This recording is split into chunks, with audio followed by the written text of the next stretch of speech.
largest 13-story residential building in Gaza collapses after Israeli airstrike. This post received a score of 41,000, with an upvote ratio of 87%. Here are the top comments in response to this article.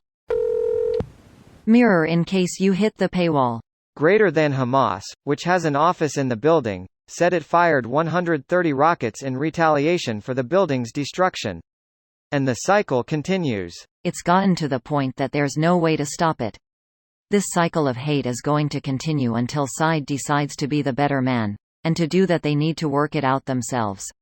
Until one side wipes the other is more realistic, sadly.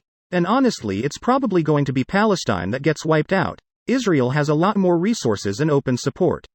In Israel, Bibi openly declares the land the Palestinians are on was given to them, the Jews, by God, and they will take what God gave them. To the west he plays his violin. His long game has always been to take the land. He even lead rallies where they changed death to Rabin, over a supposed peace deal, who was later assassinated by an Israeli extremist. Anyways, yeah, Palestinians are screwed. Israeli people too. Only the assholes win. I'm embarrassed at how ignorant I am about this conflict. This is so fucked. I said the same thing to my partner this weekend.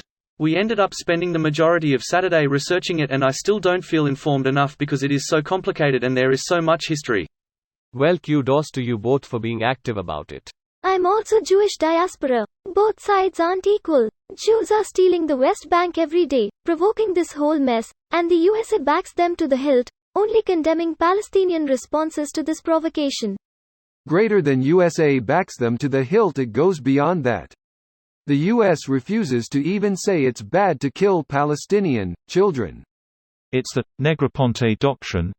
Basically, as far as the United States is concerned, any condemnation of Israel's actions without an equivalent condemnation of the other side is going to be dismissed, vetoed at the UNSC. Greater than on July 26, 2002, John Negroponte, the United States ambassador to the United Nations, stated, during a closed meeting of the UN Security Council, that the United States will oppose Security Council resolutions concerning the Israeli-Palestinian conflict that condemn Israel without also condemning terrorist groups. This became known as the Negroponte doctrine, and has been viewed by officials in the United States as a counterweight to the frequent resolutions denouncing Israel that are passed by the UN General Assembly. The reason that the U.S. blindly supports Israel here, sadly, is global politics. We have established that virtually every other country in the Middle East is an enemy. Israel is an important ally amongst Syria's adversaries that we are far away from. We've created such a mess that if we don't give Israel whatever they want, we fear losing their support in a part of the world we just can't seem to stop fucking with. Honestly, the whole thing seems to have become a cartoon emo. It would be funny if it wasn't continuing to cost lives for 2 decades and counting. Shit show. This video was automatically created by Reddit to speech. The article and comments in this video were selected from Reddit according to their upvotes, and any paraphrasing was performed by smmry.com, without any human intervention.